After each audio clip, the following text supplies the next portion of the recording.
तो आज के इस चैप्टर ग्रामीण विकास में हम ये जानेंगे कि भारत जो कि गांव का देश कहा जाता है, हमारी अर्थव्यवस्था कहीं ना कहीं ग्रामीण जो आबादी है उसके रोजगार के स्तर, उसके आय के स्तर से पूरी तरह से प्रभावित होती है। ठीक है, अभी भी आपको अनुमान होगा, इकोनॉमिक सर्वे अभी जो हुआ है उसमें एक आंकड़ा आया कि 56% आबादी का हिस्सा अभी भी रोजगार के लिए कृषि पर आधारित है। 56% अराउंड। पहले ये बहुत ज्यादा था, 75% समथिंग था, लेकिन अभी ये 56%। तो अगर किसी भी देश की आबादी का जो बड़ा हिस्सा है वह अभी भी रोजगार के लिए निर्भर है कृषि पर, तो कहीं ना कहीं कृषि तो ग्रामीण अर्थव्यवस्था से ही जुड़ा जुड़ा हुआ मुद्दा है। तो कहीं ना कहीं ग्रामीण अर्थव्यवस्था क्या है, ग्रामीण विकास कैसे हो सकता है, यह किसी भी देश की अर्थव्यवस्था के लिए जो कृषि प्रधान हो काफी महत्वपूर्ण हो जाता है। इस अध्याय में हम यही जानेंगे कि हमारे देश की अच्छी खासी आबादी लगभग 70% ग्रामीण कृषि अर्थव्यवस्था में कार्यरत है। अब इसको ध्यान से समझना, ये जो 70% का आंकड़ा है और जो मैंने अभी बोला 56% का, ये आंकड़े, पहली बात तो इनमें समय का अंतर है, दूसरा एक और अंतर भी है, उसे समझने की जरूरत है। कृतिका माइक ऑफ कर लीजिए। वो डिफरेंस ये है कि आबादी का एक बड़ा हिस्सा कृषि अर्थव्यवस्था में कार्यरत है, ये एक अलग बात है।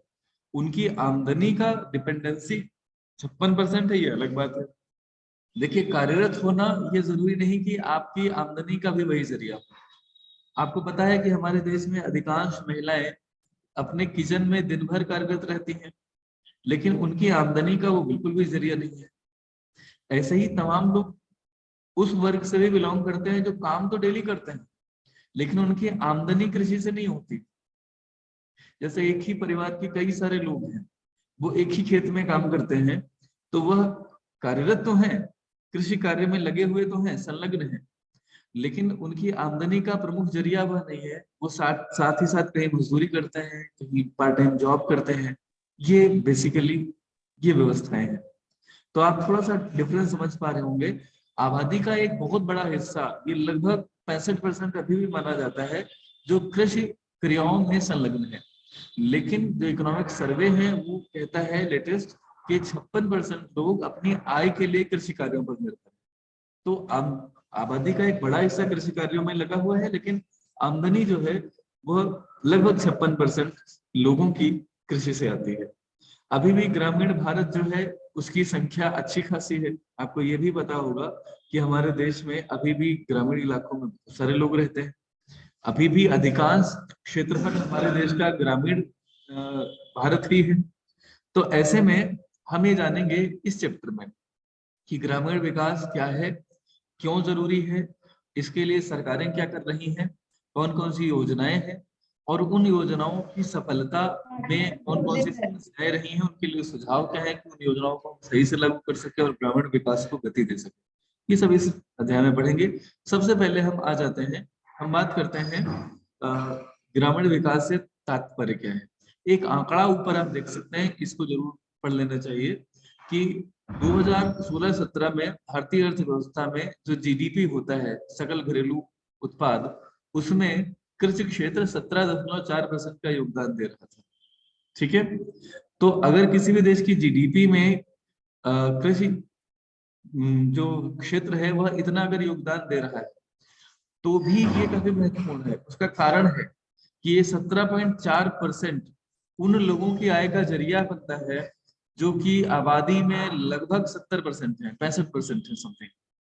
यानी 65% लोग इस 17.4% से जो आय उन्हें मिलती है उस पर गुजारा कर रहे हैं। आप अनुमान लगा लीजिए। देखिए, जीडीपी क्या होती है? जो वस्तुएं आप बनाते हैं उनका मौद्रिक मूल्य, ओवरऑल आपके देश के भीतर जो भी वस्तुएं बनती हैं उनका मौद्रिक मूल्य अगर आप जोड़ लीजिए तो उसी को जीडीपी कहा जाता है। ठीक है, तो जो भी लोग जो भी वस्तुएं बनाते हैं उनकी आमदनी भी तो उन्हीं के विक्रय मूल्य से निकल के आएगी, है ना? तो ऐसी स्थिति में आप ये समझिएगा कि देश की आबादी का बड़ा हिस्सा ये 17.4% से निकलने वाली आमदनी पर निर्भर करता है। ग्रामीण अर्थव्यवस्था भारतीय अर्थव्यवस्था की रीढ़ की हड्डी मानी जाती है। रीढ़ हमारे शरीर में सबसे महत्वपूर्ण हिस्सा है। अगर किसी की रीढ़ जो है सही से काम ना करे तो वो व्यक्ति कोई भी कार्य करने की स्थिति में नहीं होगा। ऐसे ही अर्थव्यवस्था के तौर पे देश पिछड़ जाएंगे अगर ग्रामीण जो भारत है वह पिछड़ जाएगा। ठीक है, तो हम ग्रामीण विकास का सामान्य अर्थ पहले जानेंगे, फिर हम इस चैप्टर में आगे बढ़ेंगे। देखिए, ग्रामीण और विकास, ग्रामीण माने गांव से संबंधित और विकास माने कि उन्नति करना, प्रगति करना। तो कैसे होगा विकास? किसी भी देश में विकास का जो सबसे पहला मोटा मोटा जो हमारे सामने चित्र आता है वह होता है औद्योगिकरण से। अगर कहीं किसी देश में आप जाइए और वहां पर ढेर सारे उद्योग लगे हुए हैं तो आपको लगता है कि ये क्षेत्र विकसित है। आप कहीं से गुजर रहे हो किसी हाईवे से और आप किसी गांव से गुजरे और आप दोनों तरफ दुकानें देखें, ढेर सारी दुकानें हैं, हर तरह की दुकानें हैं, तो आप क्या बोलेंगे? यार ये गांव काफी विकसित है। क्यों? क्योंकि वहां पर लोग व्यवसाय और उद्योग में लगे हुए हैं। ठीक है ना? तो जहां कहीं पे भी उद्योगीकरण होगा वहां लोगों को रोजगार मिलेगा और ये स्थिति ऐसी होगी जो कि लोगों के हैप्पीनेस को जज करेगा कि लोग कितना खुश हैं, कितना प्रसन्न है, क्योंकि आय से प्रसन्नता आजकल जोड़ी जाती है भौतिक जगत में।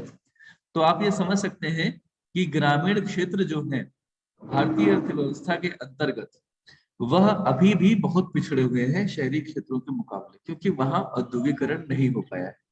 गांव को अगर हम देखते हैं तो गांव में रहने वाले अधिकतर जो न्यून आय वर्ग के लोग हैं उनका जीवन स्तर अगर सुधर रहा हो, अगर विकास के क्रम में वह आत्म पोषित है, मतलब उन्हें किसी अन्य पर डिपेंडेंट नहीं होना पड़ रहा है, तो आप मानेंगे कि उनका जीवन स्तर जो है वो विकसित हो रहा है, ग्रामीण क्षेत्र विकसित हो रहा है।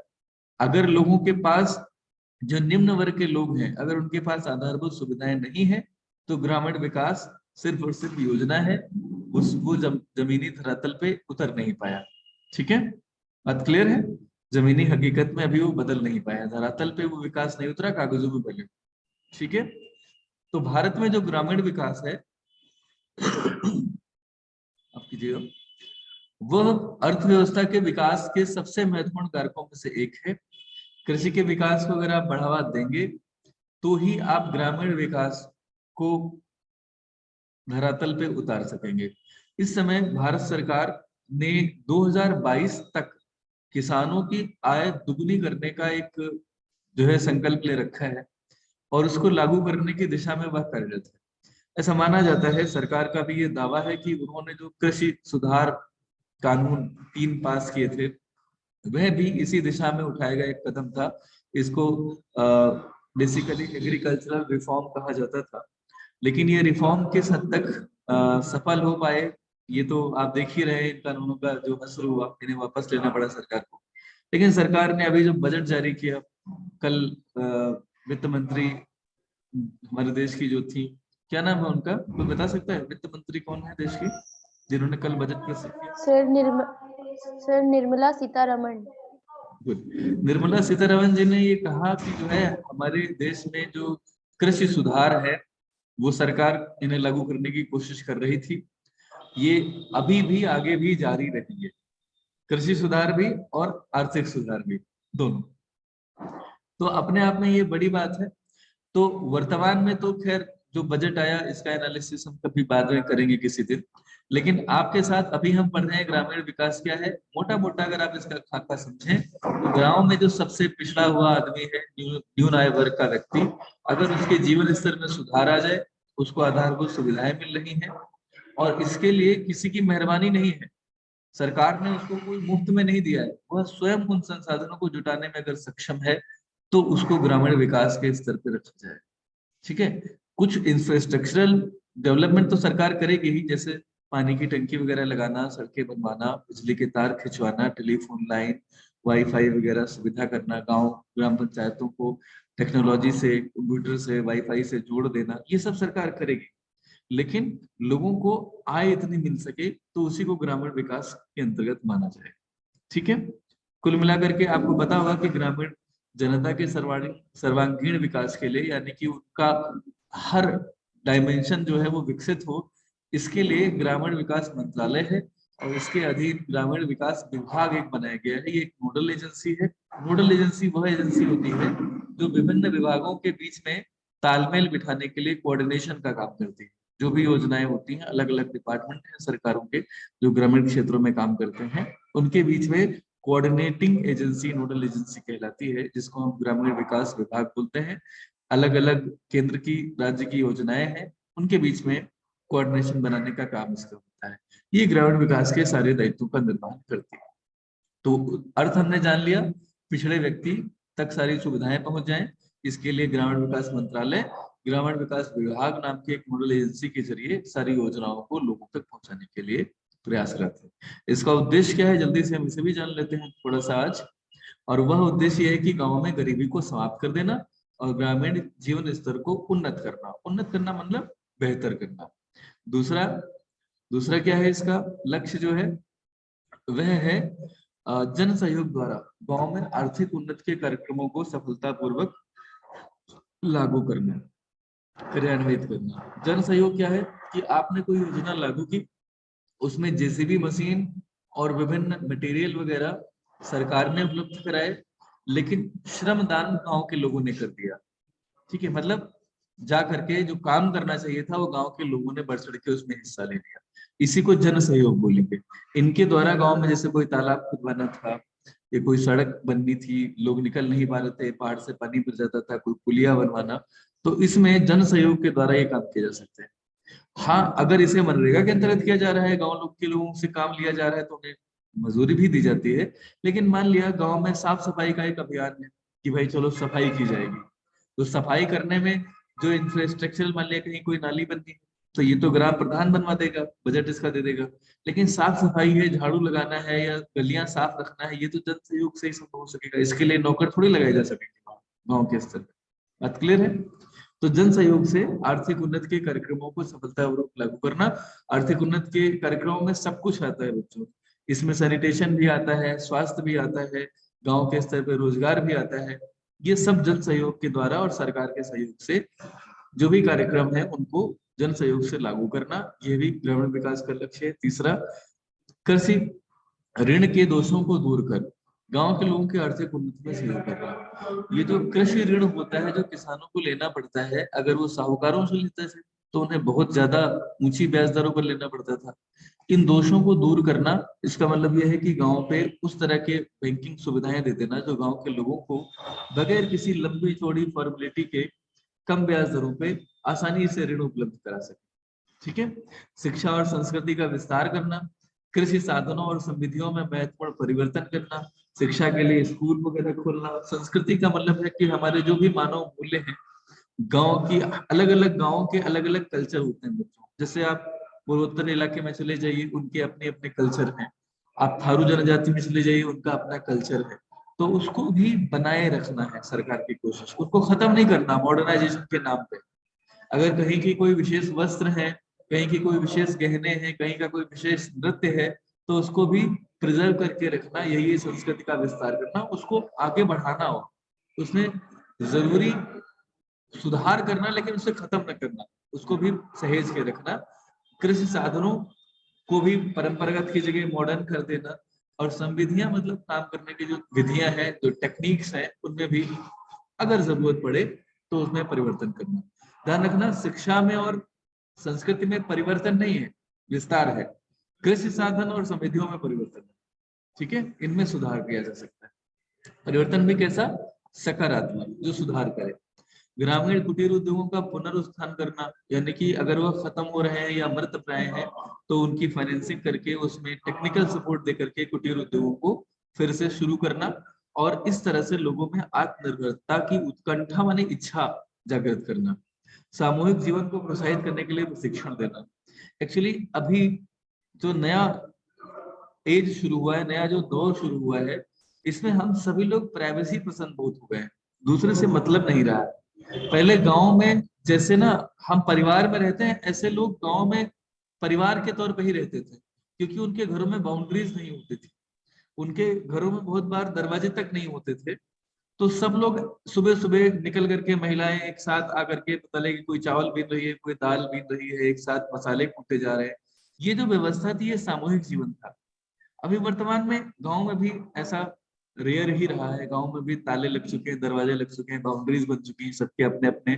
गांव में लोगों की इच्छा हो गई फार्म हाउस टाइप का बनाने की, तो अब सब अपना अपना प्रिजर्व रहने लगे लाइफ में। कोशिश ये है ग्रामीण विकास में कि जिनके पास इतने संसाधन नहीं है, जो अभी भी मिजरी का जीवन जी रहे हैं, वो सामूहिक जीवन अगर जिएंगे तो वो ज्यादा मजबूत होंगे। कहा जाता है ना कि एक अकेली लकड़ी को कोई भी तोड़ सकता है, लेकिन अगर वो बंडल बन जाए तो उसे कोई तोड़ नहीं सकता। तो अगर जो निर्धन लोग हैं या कम साधन संपन्न लोग हैं, अगर वो एक साथ मिलकर के जीवन जिए, ग्रामीण क्षेत्र में ऐसे लोगों को प्रशिक्षण प्रदान करना तथा अच्छी माइक अपना भूमि व संपत्ति का माइक ऑफ कीजिए। सामूहिक जीवन को प्रोत्साहित करने के लिए प्रशिक्षण देना, शायद आप समझ पाए होंगे। भूमि व संपत्ति का समान रूप से वितरण कर वर्ग भेद को समाप्त करना। देखिए, वर्ग भेद इसलिए कि कोई बहुत अमीर है और कोई बहुत गरीब है, तो उसके लिए आपने जाना था कि हमारे देश में जमींदारी प्रथा उन्मूलन अधिनियम लागू हुआ था, जिसमें बहुत ज्यादा जमींदार जो लोग थे, जमीन वाले लोग थे, उनसे जमीनें लेकर के जो भूमिहार किसान थे उनको जमीनें दी गई थी। तो इस तरह से भूमि और संपत्ति का समान वितरण सरकार करे, ये योजना फिर से लागू करे, बेहतर होगा। तभी वर्ग भेद, गरीबी अमीरी का दूर हो पाएगा। ठीक है। उन्नत गृह निर्माण शैली और यातायात के साधनों का विकास, गांव तक सड़कें बने, ये सरकार इस मामले में बहुत अच्छा काम कर गई है। निश्चित रूप से गांव तक सड़कें बनने का बहुत बेहतरीन काम किया गया है। और उन्नत गृह निर्माण शैली, जो घर बनाए जाते हैं वो मिट्टी के घर बनाए जाते थे, उनकी जगह जो परंपरागत संसाधन थे उनकी जगह पे आधुनिक संसाधनों का उपयोग करते हुए बेहतर घर बनाए जाएं, इस तरह की चीजें हैं। ठीक है। जो आपने यहाँ पर जाना वो था ग्रामीण विकास से तात्पर्य क्या है और इसके उद्देश्य क्या है। चैप्टर की शुरुआत हमने की है आज केवल। ठीक है, आज केवल इतना ही रखेंगे। आप सभी से मेरा ये अपेक्षा है कि आप इस पूरे टॉपिक को विधिवत समझिएगा, एक एक अक्षर पढ़िएगा पहले, और इतना समझने के बाद इनके नोट्स बनाएंगे। ग्रामीण विकास के क्षेत्र होते कौन कौन से हैं, कहाँ कहाँ हम विकास कर सकते हैं, विकास करेंगे तो क्या क्या करना होगा, ये जानना है तो आगे का टॉपिक का प्री रीड करिए। और पहले ही अगर आप पूछ पाएंगे तो उन चीजों पे हम ज्यादा जोर दे करके समझा सकेंगे आप। तो प्री रीडिंग कर लीजिए, यहाँ तक जो पढ़ाया है इसके नोट्स बना लीजिए। आज के लिए इतना ही। अगर कुछ पूछना चाहे तो पूछ सकते हैं, कोई भी बच्चा अगर कुछ पूछना चाहे तो पूछ सकता है। कुछ पूछना है? सर जो आज अकाउंट में पढ़ाया था उसके नोट्स बनाने हैं। हाँ, जो पढ़ाया है अकाउंट्स में वो फॉर्मेट है। फॉर्मेट आपको पहले ही कहा था बना लीजिए। सारे फॉर्मेट, 3 फॉर्मेट है, मैन्युफैक्चरिंग अकाउंट के, ट्रेडिंग अकाउंट के और प्रॉफिट एंड लॉस अकाउंट के, ये तीनों फॉर्मेट बना लीजिए। और जो एक इलस्ट्रेशन आपको बताया है वो इलस्ट्रेशन अच्छे से समझ लीजिए। क्वेश्चंस इसके बाद में कराएंगे। ठीक है। थ्योरी का जो पोर्शन आपको ठीक लगे कि आपको ये लिख लेना चाहिए, उसे जरूर लिख लीजिए। जैसे क्लोजिंग स्टॉक क्या होता है ना, इसका मूल्यांकन कैसे करते हैं, जो भी महत्वपूर्ण बातें आपको लगे वो आप जरूर लिख लीजिए, क्योंकि ये प्रश्न पूछा जा सकता है कि क्लोजिंग स्टॉक से आप क्या समझते हैं और इसके मूल्यांकन के समय कौन कौन सी बातें ध्यान रखी जानी चाहिए। तो जो भी बातें आपको बताई गई हैं उनके ब्रीफ नोट्स बनाने। ये बहुत बड़ा क्वेश्चन नहीं आएगा, लघु उत्तरीय प्रश्न के रूप में हो सकता है। ठीक है। चलिए बच्चों, आज के लिए इतना ही। बहुत बहुत धन्यवाद क्लास से जुड़ने के लिए। प्री रीडिंग करके आइए कल आगे के टॉपिक्स की। Okay, good luck. Okay sir.